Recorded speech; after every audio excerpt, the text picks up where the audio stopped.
better looking, Sandy. I feel absolutely lightheaded. Yeah. And you're a little bit younger than I am. Okay, folks, we're live. Okay, then I will officially call the meeting to order. We have a list of attendees and we've got a quorum. So the first thing will be the approval of the agenda. Do I have a motion on that and a second? I move it. No, Councilor second. Baker. Councilor Christie. Moved and seconded that we deal with the approval of the agenda. Has everybody had a chance to look at it? And if there are no questions about it, then I will ask for a vote. All those in favor? Aye. Contrary-minded, nay? And I find that it's approved, and we'll move on to the approval of our minutes. And can I have a mover and a seconder, please? So moved. I'll second. I think Deputy Mayor, who was. Yeah, I was there, muted. That's okay. Okay. We've had a moving and seconding. Do we have any questions or any thing anybody wants to raise at this point?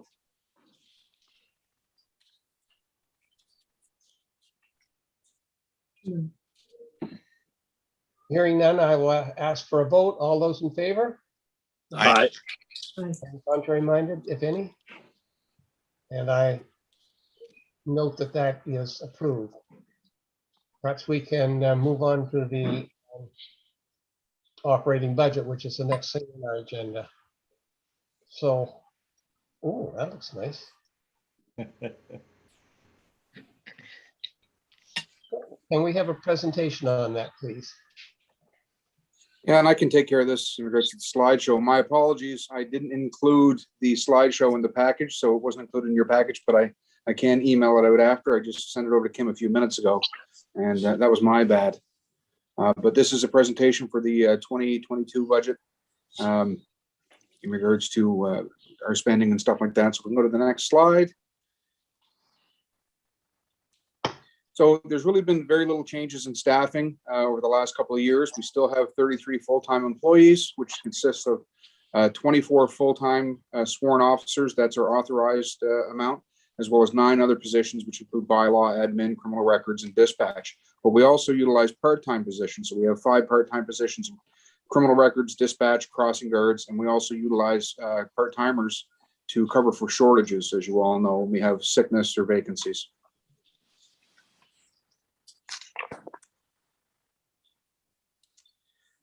So the budget for next year, for this year coming, is for $4,492,527. This budget is funded through provincial funding, $300,000, which is unchanged. That's the AOP positions. Also through residential and commercial taxes to the amount of $3.4 million, which is an increase of $163,603. We also have sale of services. That's our criminal record checks for the most part. Which is for $141,200, and that's a decrease of $13,500. We also count on about $40,000 in fines, which is unchanged. Plus, we have equalization payments from the province to the tune of almost $594,000, and then also other funding is about $16,600, which is a decrease. So we did see a little bit of an increase for the equalization payments, but it's a short decrease in the other areas. So our total expenditures again is $4,492,527. That represents an increase of $158,320, total increase of 3.7% over last year's budget. So to get into the actual issues there, the increases and changes, wages and benefits, you'll notice that there is a overall increase in that area of $197,333. The factors in regards to that are primarily wages, which is $107,400. This is because we just negotiated a collective agreement with a salary increase of 2.5% across the board. That's the first time in recent memory that anyone can remember that we actually negotiated a contract as opposed to having a contract arbitrated. It's also part of the non-union step increases for our other staff, and also used to pay for a portion of the new custodian salary, which is offset by savings in our building maintenance. So up until now, we've had a contract with a company to come and clean our building. Now we're looking at having a custodian that we're paying for part of that salary. So we're taking some money out of the building maintenance, and it's going into salaries here. Also seen an increase in CPP to the tune of 9,330. EI, Blue Cross were both increased to the tune of 9,270. Group insurance and pension also increased to the tune of approximately 31,000 and 8,600. And we've seen an increase in WCB to the amount of 31,000. And this is a result of rate increase for police. It jumped from $2.34 to $3.88. Administrative costs, we've seen a $16,509 increase. The factors in regards to this increase have to do with replacement of computer hardware and software. We have a computer replacement plan that we follow every year, so we need to replace these computers to make sure that we have equipment that we can use. Also a slight increase in regards to office equipment. We have to buy some new chairs for patrol section. The last time we bought chairs was back when we moved into this building. Actually, I think it was actually when we moved into the other building, so it's been a while. So we're looking at replacing a couple of chairs every year. And there's also been an increase in professional development for necessary training. We have new use of force officers. We also have a lot of experience in the last couple of years that kind of walked out the door, retirements and that. So we need to make sure that the newer members who are coming up with bigger responsibilities have the appropriate training they need. We have seen a $23,000 decrease in building and facility. And again, as I talked about in regards to the custodian, money was taken out of this where we were paying for a company to do our cleaning, and it's now in salary. So that was decreased by $25,000. But we also seen a $1,000 increase in solid waste, and that's based on previous year's spending that we've had on that. Vehicles and equipment, we've seen we dropped that by about $12,868.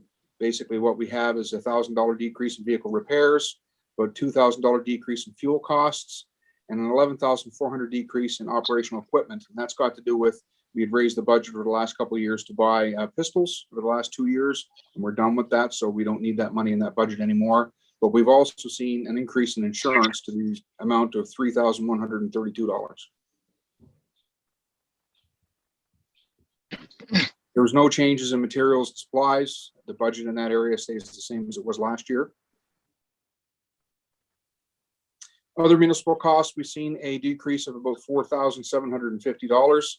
The factors for that was a decrease of $6,000 in professional services, but we also seen an increase of $1,500. We plan on getting a photocopier fax machine for upstairs for admin. We're constantly running downstairs all the time, and instead of us having our own printers in our offices, we're looking at just having one out here in the hallway that we can all share, and that lease will cost us about $1,500 a year. Fiscal services, seen a decrease of about $2,780. And again, this has to do with the payments on the building, and the principal is dropping. Cost recovery, that budget was increased. That again is a revenue stream. This budget basically is the money that we get when we transport patients for the Cumberland Regional Healthcare Center for IPTA. We usually are fairly conservative in this budget side because a lot of the recoveries here that we get, have to do with salary costs as well, because we're paying our officers to do this, but we're also recouping some of that money. But in here also is money such as WCB payments for employees when WCB pays the town for the employees that are off. So the net cost of policing, when you look at our expenditures compared to our revenue, so our expenditures again are $4,492,527. The revenue that we have coming in, which includes the AOP and those other things, is about $497,800. So the net cost is $3,994,727.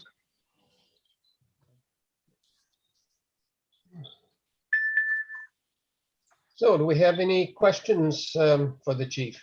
Mr. Chair, Councilor Baker. I have a couple of questions, Mr. Chair. I heard the chief say we have 24 full-time officers. So do we still have the 3 paid by the province? That's what that $300,000 is? Yes, we do. Yeah, okay. And then if you cut one of those officers, then you got to cut another officer, right? So that's why we would be stupid for us to cut one when we get 3 paid by the, well, partial pay anyway. Yes, and through the chair, that's a concern that we've had. We did cut a position back in 2016, and our concern was we might lose one of those positions. But at this point in time, we have 2 street crime positions that work with the joint unit with the RCMP, and the 3rd position is our school resource position, which is Constable Michelle Harrison. Perfect. Mr. Chair, just a couple of quick questions and I'll let somebody else. I'm glad, Chief, that finally I've been preaching Greg for 20 years when I was on council. All I hear in the community was police force cost us $4.5 million. But like I said to Greg one time, actually, you brought in about 900 or 500, I see 497 this year in revenue. So that should be deducted off the total cost. So that way the taxpayers know that taxpayers are only paying $3,900,000 rather than the $4 million. Finally, we finally see it on the sheet. And I said to Greg, that's not the way I would do it. I said, I'm glad I'm not an accountant. He said, well, I'm kind of glad you're not either. And Mike Fender will say that. I'll back Greg up. You know, I'm glad to see that on the budget showing the people what it actually costs after revenue is brought in. So I'm glad to see that. The other thing in training, Chief, through the chair, training the police officers, do they have certain training they have to do, or they have to come through you, Chief, or can they ask for whatever training they want and it's approved by you? Mr. Chair, through you, most of the training that we do with our members is training that's been identified as being mandatory. That would include our 9mm training, carbine training, those kinds of things. Plus, the province also specifies certain use of force topics that we need to do each year, whether it's taser training, baton training, handcuffing, those kinds of things. We also do active shooter rapid deployment on a regular basis as well.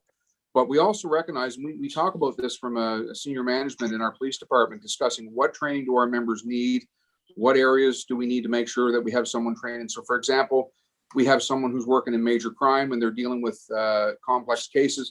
They need to have the proper training in order to do that. When we have a major incident here, we need to make sure that we have a certain amount of members that have the major case management training and that know how to put those files together. Likewise, we also need to make sure that we have enough members that have training in the intoxilizer to do impaired driver investigation. So a lot of times it's training that we've identified. Some of the training every member needs in order to do a proper investigation, whether it's interview, interrogation, phased interview, those kinds of things. But there are times when certain members may come and say, hey, I would like to do a Henson College course on police leadership. And at that point, we'll review that and see, you know, what we have there for funding and resources and that and need. But most of the training that we do is something that we see posted and say, yeah, we have a need for that training. And we'll post it out there and say, you know, who's interested in going on this? And then we'll evaluate, you know, the people that have applied to see who the best person is to get that training, what their position is, and how they can bring that training back and you know, even teach other people. I'm glad to hear that. And Mr. Chair, the Chief, I was on when the review did of our police force, and it was great to sit there, and I'm proud to be a citizen of Amherst, knowing that we have one of the best police forces in the province of Nova Scotia, because that's what the review came back as. And I'm proud to say, Chief, I see you in that position and your deputy chief and your force. Great job. Thank you. There's a great value in a lot of this. All you have to do is watch CNN and look at that trial that they're presently dealing with use of force. And if you don't have the proper training in place, it can cost you millions, simply because the courts will say, well, had you had the proper training in place, you wouldn't be responsible. And sometimes that's a great We're in police commission.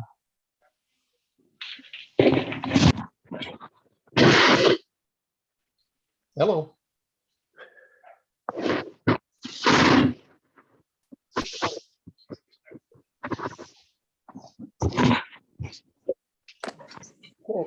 Any further questions? Mr. Chair, I had my hand up. I didn't know if we were using the hand thing or not with the Zoom. I'm just looking, Mr. Chair, at the proposed budget with I'm assuming what's here on the 21st, 22nd is the proposed budget that will be sent to council. The issue that I'd like to raise is one, a capacity.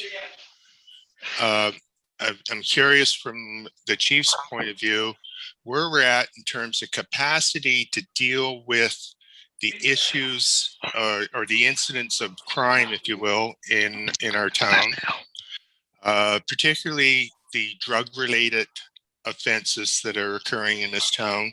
And, you know, I speak to some issues which may be getting into major crime or in criminal intelligence. One would assume, I think based on my own experience, that there's a lot of work that has to go into criminal intelligence related to these kinds of offenses. And I'm wondering if the chief could speak to where we're at in terms of what his view is in terms of capacity. I'm actually raising the question, do we have sufficient officers to deal with the incidents of crime in this town? Thank you. And through the chair, I can respond to that. We are a very busy department. The last year, 2 years, 3 years, we've certainly seen things ramp up here. We're a border town, so we see things a little bit differently than what the rest of the province sees, you know, acknowledging some of the drug issues that we see every day, we deal with every day. Luckily, we do have some resources. We have our Cumberland Street Crime Unit, which is a joint unit with the RCMP that works very well. However, you know, the resources even there are limited. The resources there are not what they were back a number of years ago. And to, you know, to roll back time back 10 years ago, Spring Hill had their own police department. There was us and there was the RCMP. And we had, you know, 2 extra positions in street crime that we were able to utilize. Plus we had 2 intelligence officer positions for the county. So we had a team of 9 people that were able to address a lot of these things. And we also had 2 people in major crime in our office. Now, present day, we don't have the 2 positions from Spring Hill anymore. Those are gone. We lost the 2 intelligence positions for this area. Now our intelligence officers come from Bible Hill and Truro, so we rarely see them because they're quite tied up down there. And in July of 2016, we lost the 2nd position in major crime. Major crime is certainly an area where we're struggling to make sure that we can keep on top of things. And what it means for us is that lots of times, and as we've discussed in previous meetings, and I've discussed with council as well, is we have consistently had to pull members off the platoons for a couple of weeks or more to provide assistance to major crime to make sure that they can cover off all the things, because it has really changed in regards to the way we process these investigations, especially the larger ones. No longer can we get the information from other agencies that we used to be able to get. Now it requires warrants for everything, even exhibits processing, things like that. Those special services, it takes an awful lot of time, an awful lot of effort. So when I come and I say, hey, guess what? We made an arrest in this file. That's just where the work starts, because now you got to prepare that for court and make sure that the Crown has everything they have in their hands to, you know, to have a successful prosecution. That means that you've done it right by the book. You have all your warrants and everything are done properly. All your exhibits are processed properly. And again, it goes back to the training, but it also goes back to the resources that you have available. Major crime with 1 person, it's really been a struggle. And like I said, for the most part, we've been, even before when Aaron was in there and Tom was crime prevention officer, before we moved Tom out, a lot of Tom's time was being spent on major crime stuff. And now Tom is in there and we've been pulling people off the platoons for that. So it has been a struggle just to keep on top of what we have been having. And you folks all know what we've had over the last number of months. And those files are still being investigated. We're still working hard on them, preparing them for court and everything else that we need to do. And those priorities can pop up one day and say, hey, you got to have this done by Friday. There's all kinds of timelines, whether it's, you know, new court decisions that say things had to be completed within certain timeframes, or, you know, processing exhibits. So it has really changed. The name of the game has changed.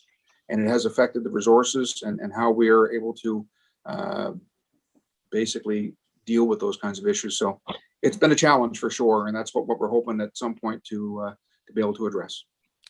Mr. Chair, if I just have one follow-up question. The chief has raised concerns that I had, but I can't find in the budget. And that is the incidence of time that, or the number of times, or the frequency, if you will, of times when we are drawing people from one position to another. Obviously, if we draw from one position that's badly needed to take to another that's badly needed, we're leaving a void. The other thing that I don't see captured is overtime that would be associated with not having sufficient resources. Very often that's a product of insufficient resources, and I don't know where the overtime is captured, but I'm just asking if the chief has any information, if he's ever able to take from an anecdotal point of view to some kind of a statistical analysis of how many times people actually do get called off, and if that's something. I know I'm not expecting to see that today, but the biggest concern, quite frankly, is that we're paying extra because we don't have sufficient police officers, and that we are leaving some places with not the protection that we should be providing to the public because of this issue around the police officers. So I don't know if the chief could speak to that. Is it a fair thing to say that we may be better off than, I find that question very, very interesting. We may be better off by looking for more full-time staff than paying overtime. Is that something that you've turned your mind to, Chief? We're looking at how we can address the shortage in major crime. I know that's a conversation that we're having to make sure that we can address that. One of the things in regards to the budget and the overtime and all that, when we take people off the platoons, we have 4 people on a platoon, but because of vacations or training, we will sometimes go with 3. So lots of times when we look at the schedule to see who we're going to use, we'll look somewhere where we can say, okay, we can pull that person off that platoon for a couple of weeks and it won't cost us any overtime. Maybe we might have to fill a part-timer in or something every now and then, but for the most part, we try to do it without it costing us extra. But that can be different, especially if you're dealing with a major incident and all of a sudden you got to call people in and you got to have, permanent investigators on a certain thing. But in most cases, what we've been doing is looking at the platoons and saying, okay, a platoon has 4, let's pull one person off of a platoon for a couple of weeks. And then the platoon goes short. So you don't actually see sometimes the extra we're paying. So it's an ongoing struggle. Yeah. Any further questions, Hal, or anything else? Yeah, Mr. Chair, Councilor Baker. Guess one other question I guess thought of it. I had some citizens call me and they said they've put complaints into the police force before about the Eddy Street Road, that there's 50 and 60 cars a night go through that road. They said it's nothing but a drug run. And they were questioning, could the town not put a camera on that road watching the cars come back and forth? Or has that even been looked at, Chief? Because I guess there's a pile of cars coming in out of there every night. And through the chair, we have received some of that information and our members are aware of it, trying to keep an eye to it. Again, it's not something that at this point we've been able to set up any kind of permanent solution. But there's different reasons why people go through there. Sometimes it's to try to get past, the border on the other side or whatever, and then go through Mount Wantley or back and forth. But there's different reasons, but no doubt there's some extra traffic going through there. Any further questions? Yes, Mr. Chair, you'd asked if I had another question. I did. I was wondering if I'm sorry. I was wondering if the chief could give us an idea of what a second position would cost in terms of major crime. A return to that second position. If we were to replace and add that one extra person, you're looking at someone who would get your regular constable rate plus 3% because the special positions get 3% on top of the constable rate. The person running the position right now, according to our plan, is a corporal or an acting corporal. So Tom is like an acting corporal now. So I think you're probably looking at what, an extra $120,000, probably something like that. Maybe Sarah might be able to answer that better. 120 plus training. Some of the training is probably already there. We've been working on that regardless. And again, we've talked about a lot of the training initiatives that we've had over the last number of years. But a second position would also include, you know, there's a clothing allowance that comes in there as well. But a lot of the training we're hoping to do, you know, the program we've been using lately by hosting it here. But we've been working on our members to make sure they know how to do warrants. So there's quite a few members that we can pull off the shifts right now that would do fine in there without any real extra training. Thank you, everyone.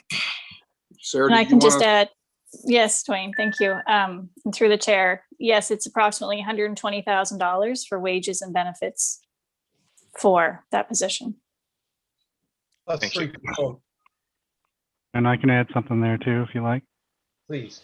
To fund that, if everything else stayed the same, for every cent that we increase the tax rate, or would raise about $50,000. So for that position, you might have to go about 2.5 cents on the tax rate to fund it.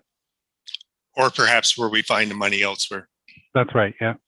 Okay. Yeah. I don't want to get people excited too early. No.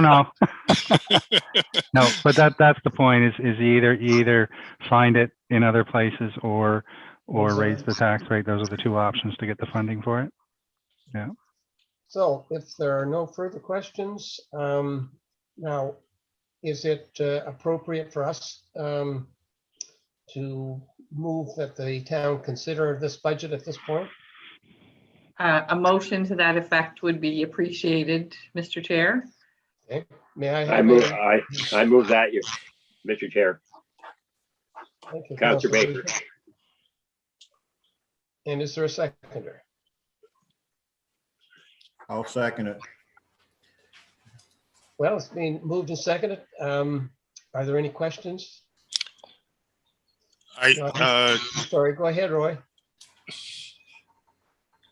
I believe that was Hal. Sorry. Yeah, I think that was me.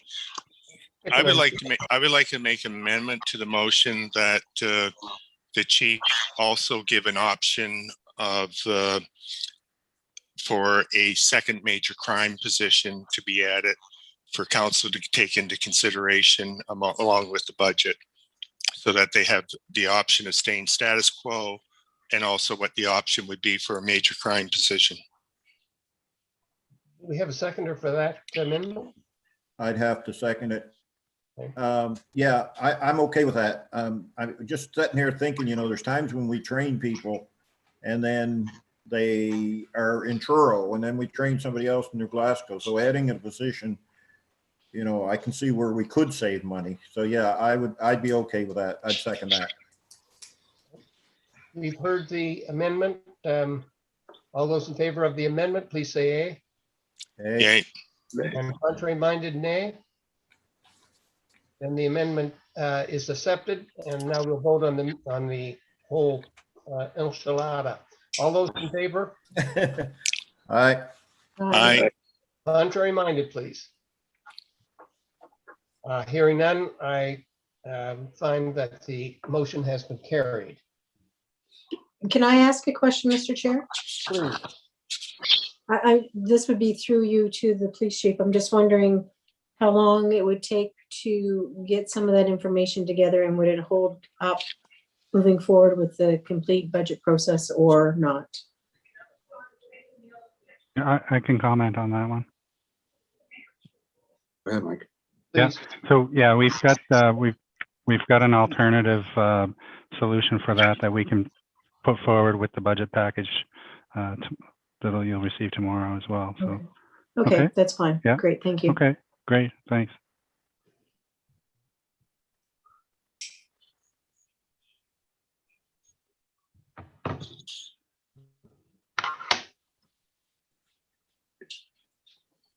I believe we're ready for the chief's report. Okay, we're gonna skip through this quite quickly, I think, because we want to make sure that we're done within a half an hour. Okay. Tim is going Dan, to I'm go missing over the something training. here, Chief. Sorry. Can I just ask everyone who's not speaking to mute their microphones, please? So we're getting some feedback.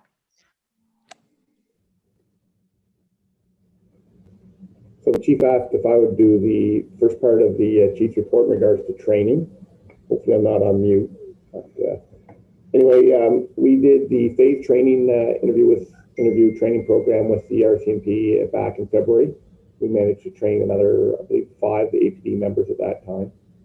We all trained, all of our uniform members are now trained in the Abbott Sotoxa ADSE, which is the impaired driving scanning device. It's used solely for the detection of cannabis at this point right now.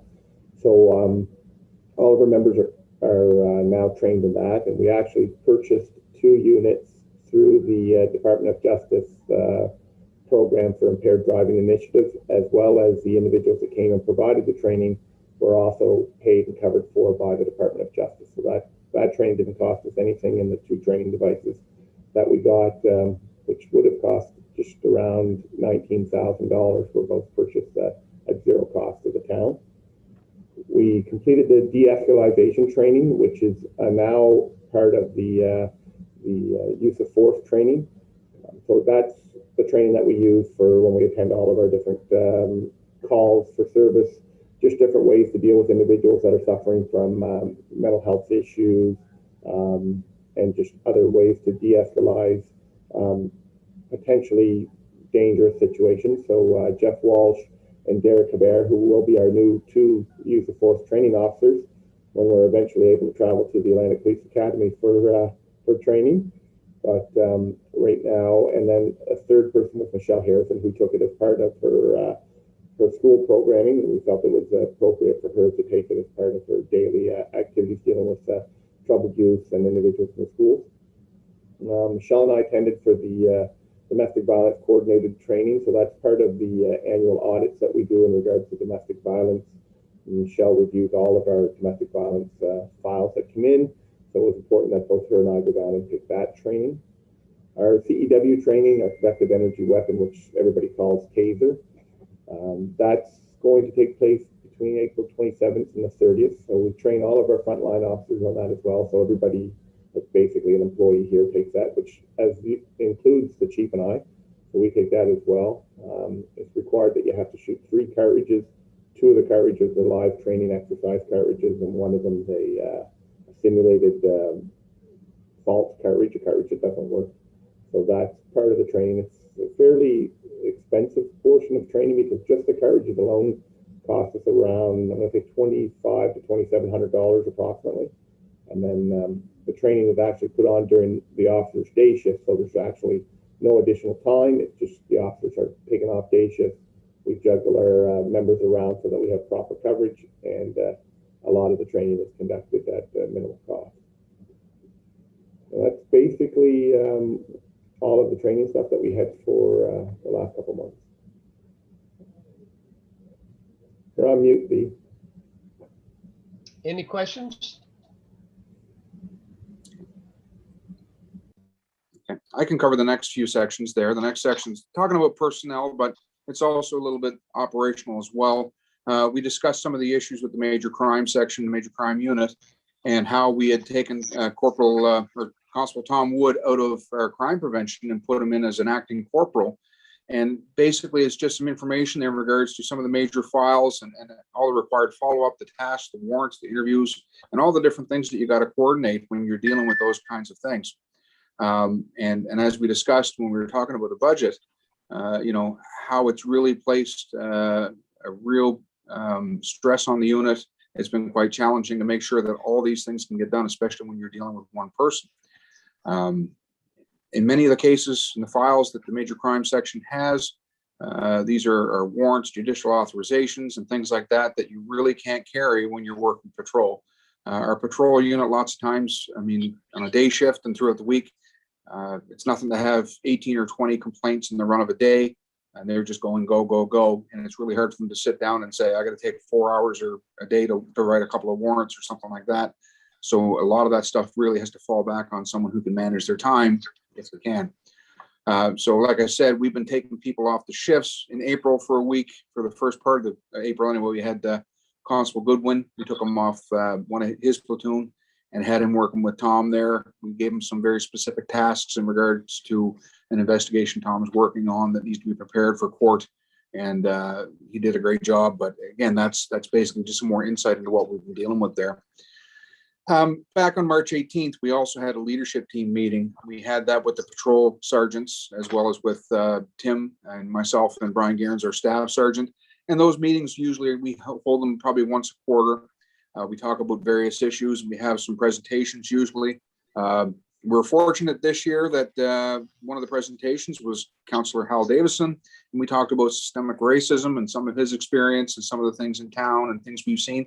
And it was a really good discussion, an open discussion. We talked about some of the things that I learned when I was on training for the ACE training, which is the training I went on in Halifax there back in January. Aaron Graham and I just talking about, you know, all the issues and stuff that lots of times you wouldn't be aware of unless you were, you know, involved in it more. And really, really good presentation from Hal. We also had Samara Simmons of the Nova Scotia Sheriff's Department came in and gave us a presentation on anti-authority ideology, which seems to be on the rise. These are groups who feel that they're outside the law, or the law doesn't apply to them. They don't need to have a driver's license or many of those different things. And we deal with that quite a bit. I also provided a presentation on crime severity index, UCR and clearance scoring, and Tim went over a lot of the things in regards to operational file reviews. And we had a second meeting on April 9th with our corporals, new corporals, and covered a lot of the same things. We didn't have the presentations, but we did cover a lot of the same things about the performance reports and things like that. Operationally, it's been a busy couple of months. I don't have everything in there, but I do have some. Major crime has been dealing with an arson on Spring Street, and we have 2 people that are facing charges in regards to that. And that happened on February 27th, early morning of. Police and fire both responded to that complaint, where the fire had been set to the front steps of a residence on Spring Street. The suspect had fled the scene and had actually lit himself on fire when this happened. The residence contained several apartments, and as a result, the 18-year-old male suspect and a 20-year-old female have been charged with section 33 of the criminal code, which is arson with disregard for human life. We recently also had an exhibit audit completed. Auditors from Nova Scotia Department of Justice came back and they went through all of our exhibits in our exhibit locker, you know, comparing to our files, making sure that our policies and protocols were all being met and everything else. Tom Wood also assisted with that. He is our exhibit custodian. And when the DOJ auditor gets their report done, we'll be doing a presentation to the police commission as well. Another major incident we're dealing with is a break and enter from Dale's Market. This happened on March 23rd that evening, where culprits accessed the interior of the building and stole a lot of trading cards and a large amount of jewelry. We've had some movement on the file and it remains under investigation. At this point, we do have 3 people charged. But it is still an active and ongoing investigation.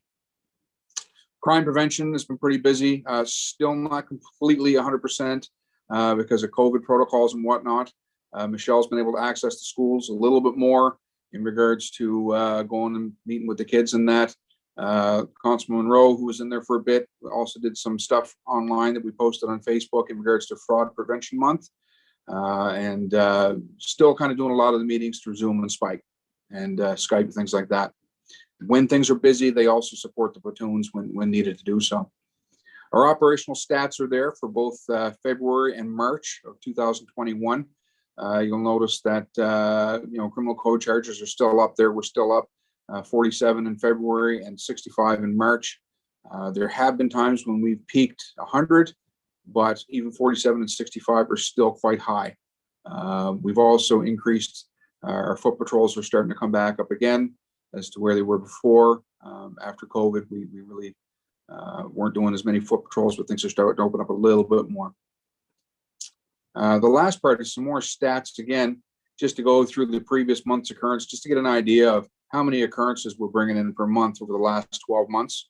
And you can see a little bit of a curve there. We're in March of 2021 now, as opposed to the year previous. Also showing the criminal charges over the last 12 months, where we peaked, back, I think that's in July. I just can't see it because it's down. If you can move it up just a little bit. Yeah, so we peaked back in August, 101, but it's not uncommon to have, criminal charges per month in the 80s and 90s for sure. The next slide is our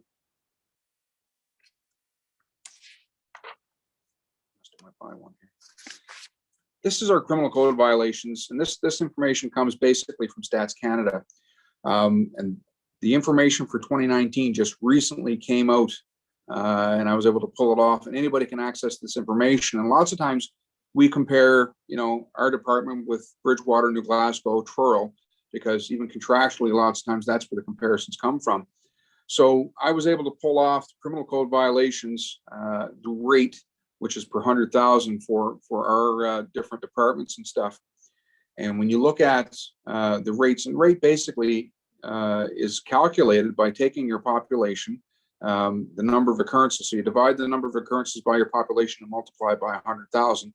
And that way you get a number that you can compare apples to apples. So for example, Amherst has a population of around 9,555. New Glasgow, Truro are around 12,000, 13,000. So it's kind of hard to say, they have more, who's busier or who's what. And criminal code violations are just that. It's what's been scored in the file is a criminal code violation. So, a theft is a criminal code violation, an assault is a criminal code violation. But if it's something else like a traffic ticket, that's not a criminal code violation. So when you see the numbers here and you look at between 2015 up to 2019, back in 2015, our criminal code violation rate was at about 9572. So just, 9,500, 9,600. When compared to the other agencies, we were above Bridgewater, we were above New Glasgow, but we were still below Truro. Truro was at about 10,900. As you go, closer to 2019, ours continuously increases. We went from 9,500 to 10,000 to just under 12,000 to just over 12,000. And in 2019, we had our rate was 16,000 criminal code violations per 100,000. And when you compare that to the other agencies, so we had 16,000, Bridgewater had 6,800, New Glasgow had 9,700, and Truro had 7,781. So we've seen an increase there in regards to our criminal code violations. The information down below that, you can also see, someone keeps calling me. You can also see some more information there in regards to the population. The population, can't turn that phone off. The population, the authorized strength, is the authorized rates, as well as the crime severity index and the weighted clearance index. So when you look at Bridgewater's population is around just under 8,800. Their authorized strength per officer, so they have 25 authorized officers. Their authorized rate comes out to 285 out of 100,000. Their crime severity rate is 72. Amherst, in comparison, we have about 9,500. Our authorized strength is 24, and our rate is 251. New Glasgow's population is just under 12,000. Their authorized strength is 35. Their authorized rate is 300 over 100,000. And Truro's population is 12,510. Their authorized strength is 36, and their authorized rate is 287.8. So out of all the departments, we don't have the highest population, but when you calculate the rate for the authorized rate, we're the lowest. We're at 251 versus 285, 300, and 287.8. The crime severity index for us, in 2019 was also the highest. We were at 152.2 as opposed to 72, 107, and 72. Now, the crime severity, because it takes into account the kinds of crimes that you have and, assigns certain weights on the crime, it can really jump from year to year. For example, when you look at homicide, first or second degree murder, that runs at about a weight of 7,000 as opposed to, a common assault, which runs about 37. So if you have a small department or a small town and you have a homicide, your crime severity rate is going to go completely through the roof. So larger departments can kind of hide those more serious things a little bit. But when you compare, the rates and stuff like that here to other departments, we are a busy department. And I just wanted the commission to be aware of that, and in regards to, our authorized rate and how we are lower than other departments. Are there any questions about any of that? Because I know it's a lot of information. Mr. Chair, to the chief, I noticed on your report there, impaired. In February, you only had one, but I noticed it increased in March by 4 up to 4. So are we doing more patrols? That's why more is picking up, or is just more people out activity? I think there's been an increase in activity for sure. As things warm up, sometimes you do see an increase in activity. But even in regards to that small numbers, it can jump from month to month. So when you're looking at that, sometimes it might seem as if there was a huge jump one month to the next. Next month it might be lower again. You know, it's just that's the way things fall. When you see a consistent climb, that's when you really need to be concerned, because a 1 month change might not mean a whole lot. But there certainly was, yeah, a bit of a difference between those 2 months. And also to the chief, through the Mr. Chair, is how many tasers do we have in our possession?